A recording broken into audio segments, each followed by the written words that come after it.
Welcome to the Tyler Rose Garden. For those of you that don't know, the Tyler Rose Garden is purportedly the largest municipal rose garden in the United States. The Rose Garden looks best in the spring and the fall, but it's our signature garden here in Tyler, and everything we do as Smith County Master Gardeners, our volunteer gardens are part of the Tyler Rose Garden. And so you're going to hear me talk about the Tyler Botanic Garden today, which is basically a collection of our demonstration gardens where we're all part of the Tyler Rose Garden. So we always want to present ourselves as being a part of the Tyler Rose Garden, just like a Smith County Master Gardener is part of Texas A&M AgriLife. The Tyler Botanic Garden is a part of the Tyler Rose Garden. So we don't want to act like we're separate. So when we're designated the Tyler Botanical Garden, we promised them we'd always point out we're part of the Tyler Rose Garden. So it's a large rose garden. We don't do any volunteer work in the rose garden per se. It's owned by the city, maintained by city employees, and we might use it for demonstration purposes, and we do give tours of the Tyler Rose Garden. So anytime a group comes to Tyler and wants to visit the Tyler Rose Garden, they notify our committee, and then we schedule a tour. And so we do have to learn about the Rose Garden, even if we don't do volunteer work in the Rose Garden. So I won't spend a lot today talking about roses. We're going to talk about the gardens that we actually started, maintained, and used for our demonstration and educational purposes. So we'll start out with the Tyler, in the Tyler Rose Garden with our Heritage Rose Garden, which was to supplement the Rose Garden, to show people the origins of roses, the genetic history of roses, old-fashioned roses, all the things that led up to modern roses in the Tyler rose industry. In case you don't know, there's not a whole lot of rose industry left in Tyler, so we don't grow we grow just a tiny amount of field-grown roses in Tyler. So most of that industry is gone. We still have processing and packaging facilities, but most of the rose growing industry for field-grown roses is out in Arizona and California. They ship those roses to Tyler, and then they're potted up or packaged and sent around the country. So we still have that part of the industry, but we don't have the main industry that gave us the beginnings of these gardens. So this garden started in the 30s, got shut down because of the Depression, actually opened in the 1950s, so it's an old garden. And so that's our Tyler Rose Garden, and we're now going to move on to the Heritage Rose Garden. The gardens that we volunteer in here at the Tyler Rose Garden used to go by the separate names of the Heritage Rose Garden, the Shade Garden, the Sunshine Garden, and the Idea Garden, which was a bit cumbersome trying to tell people all the gardens that we volunteered in and maintained, and some of them which we established. So last year we actually got permission from the city of Tyler to group our gardens together under the label of the Tyler Botanical Garden. And so we are the Tyler Botanical Garden now, which is comprised of and encompasses the Heritage Rose Garden, the Shade Garden, the Sunshine Garden, and the Idea Garden. So those are our separate gardens, all a part of the Tyler Botanical Garden. So we'll be able in the future lead tours and do promotions and basically advertise something special and different in the Tyler Rose Garden, which is the Tyler Botanical Garden. So the Tyler Botanical Garden belongs to the Smith County Master Gardeners at Texas A&M AgriLife Extension Service. We fund them, we maintain them, we volunteer them weekly. Thankfully, the city of Tyler mows the lawns, helps pick up trash and garbage and the debris from our work days. Otherwise, these gardens belong to us, and we use them, one, for beautification and two, for educational purposes. So here we are in the new Tyler Botanical Garden. This is the Heritage Rose Garden, which it's not a project that we created as Smith County Master Gardeners. It actually began in the 1970s with the Tyler Lions Club. And like a lot of garden projects, people start it and then they realize it's a good bit of work to maintain a garden. And so along the way, the Gertrude Windsor Garden Club took over the Heritage. Actually, it was a sensory garden. And then the Gertrude Windsor Garden Club got together with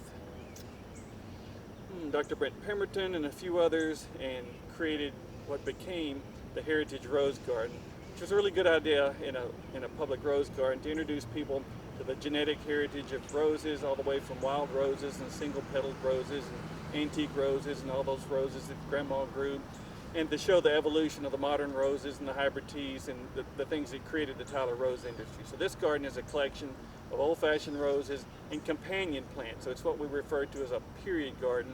It's old-timey plants to go with the old-fashioned roses, the kind of roses that weren't grafted, that didn't need spraying. And so it's still a public garden, but it's to show people the evolution of roses. So we'll take a look at some of the collections here in the Heritage Rose Garden. Within the Heritage Rose Garden, we've divided up the old-fashioned or antique, or what the rose world would call old garden roses, into different classes.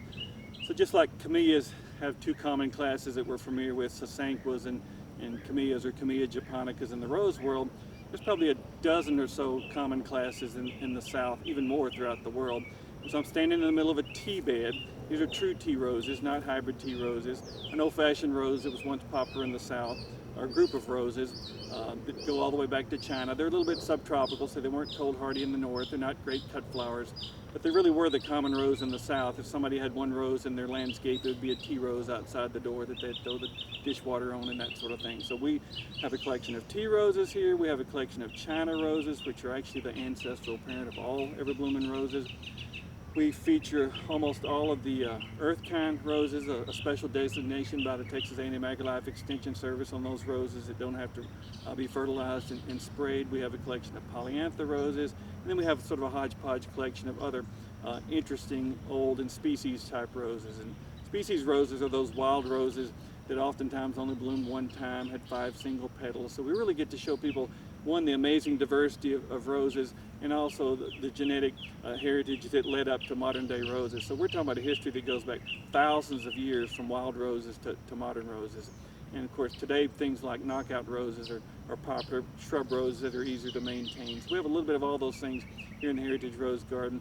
One of the gardens that you as interns and as Smith County Master Gardeners volunteer in to help maintain. So we tend to meet on Tuesday mornings from about 9 to 12 each week in the Heritage Rose Garden. I actually volunteer in the Heritage Rose Garden each week. So lots of planting, maintaining, seed collection. One thing that's different about this garden is the companion plants that we grow here are either old-fashioned perennials or they're reseeding annuals. So we don't actually buy transplants from the nursery and put them in like you typically see in a garden. These are old-timey flowers that drop their seed, come back each year. So we're all the time collecting seed, thinning things out, weeding, mulching, deadheading roses, but we don't maintain these roses like they do in the rose garden. So they're not heavily pruned using fancy pruning methods. We give them a light shearing in the spring, a light shearing in the fall, one time a year fertilization, and then we don't spray them. So it's a pretty garden, it's a great garden, and one of our collection in the Tyler Botanical Garden.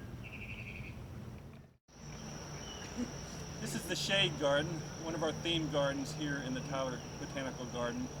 The Shade Garden actually is comprised of about 16 different beds. They all started out originally as a camellia garden, probably in the 60s or so. So it's actually the old camellia garden. And then when Keith Hansen, the former Smith County horticulturist, was here, he took one of these beds and made it into the Shade Garden. And so we're in one of those original beds. The first hosta trials for the entire state of Texas were done in this bed. Up until that point, most people, including myself, didn't think you could even grow hostas in Texas. So Keith and the Master Gardeners here in Smith County did a great job of maintaining this bed. I think at some point a second bed was added. And then when I got here in 2016, I realized that the Shade Garden and the old Camellia Garden were kind of abandoned. The city had their hands full looking after the Rose Garden. The Smith County Master Gardeners were doing a good job with the Heritage Rose Garden and the Idea Garden. Otherwise, the Shade Garden was kind of left out. And so I lumped them all in. Instead of just having one bed, the Shade Garden, all 16 or so beds are now the Shade Garden. Steve Farrell gathered together a new group of volunteers, which volunteer on Wednesday mornings now. So we now do a good job with the Shade Garden. Each bed's adopted by a different Master Gardener, and those work days are on Wednesdays and Saturdays for those that can't work during the work day.